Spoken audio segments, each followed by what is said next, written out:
France 3 vous présente Carnet du Sud avec le jambon d'Auch.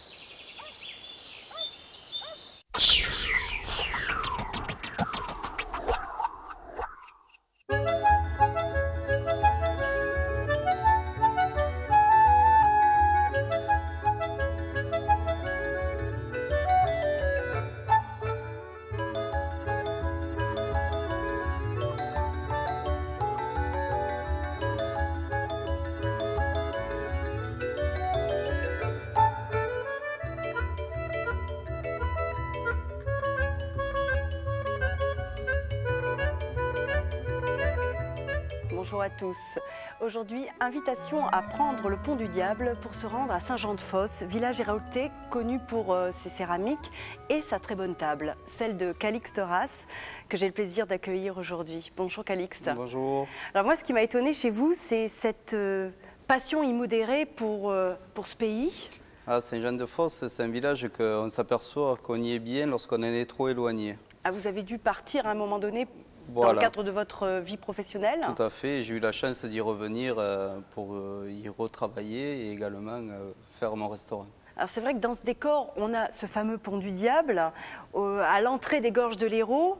D'ailleurs, par là, on peut aller vers Saint-Guillaume-le-Désert, plus connu finalement que Saint-Jean-de-Fosse.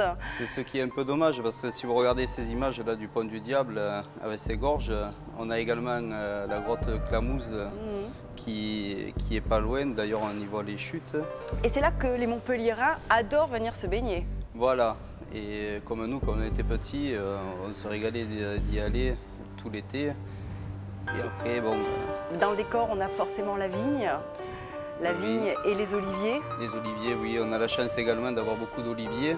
Et également un qui a résisté au temps, un olivier millénaire, qui se trouve sur la commune de Saint-Jean-de-Fosse. C'est assez rare ce type d'arbre? Rare par chez nous, oui. À cause du gel? À cause du gel en 1956, il n'y en a pas beaucoup qui ont résisté. Et donc on a la chance d'en avoir un à Saint-Jean-de-Fosse et un à Agnan. Il a vraiment un tronc incroyable, complètement noueux. Voilà, et en plus il est énorme, il faut être 3 hommes pour en faire la circonférence. Et bon, il est assez majestueux et noble. Et les métiers de bouche, c'est venu comment, cette moi, envie de devenir cuisinier? Qui vous l'a transmis? Dès que j'étais enfant, j'ai eu envie de faire ce métier et bon, par la suite, ça s'est concrétisé et plus ça va, plus je trouve du plaisir à faire ce métier. En plus, vous avez eu la chance de pouvoir bâtir votre restaurant en face du village. Vous apercevez le clocher que l'on a pu voir sur ces images, le clocher vernissé. Ah, tous les jours en me levant, je le vois et c'est du bonheur de voir cette tuile vernissée d'époque. Ce bâtiment, vous l'avez construit sur une ancienne vigne? Voilà, quand le plan d'occupation du sol a été refait à Saint-Jean-de-Fosse, on en a profité pour acheter ce terrain et faire construire, vu qu'on ne trouvait pas de biomasse, que personne maintenant veut les vendre. Et qu'est-ce que vous faites quand vous avez du temps libre? Généralement, on va se promener en famille, et comme tous les jours qu'il fait beau. Ouais, ben c'était un jour de semaine, on vous a suivi, vous et votre père, ainsi que votre fille.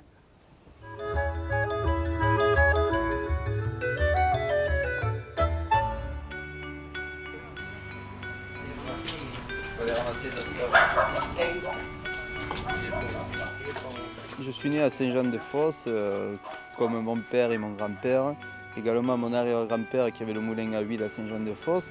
Ensuite, il a fallu partir, comme tout le monde fait, pour faire ses études.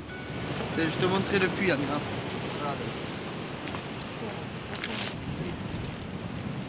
Voilà. Et regarde, il y a des aspergières là. Voilà, là, tout à l'heure, tu viendras, regarde, toutes ces belles asperges. Regarde, tu les vois? Attention à la branche. Voilà.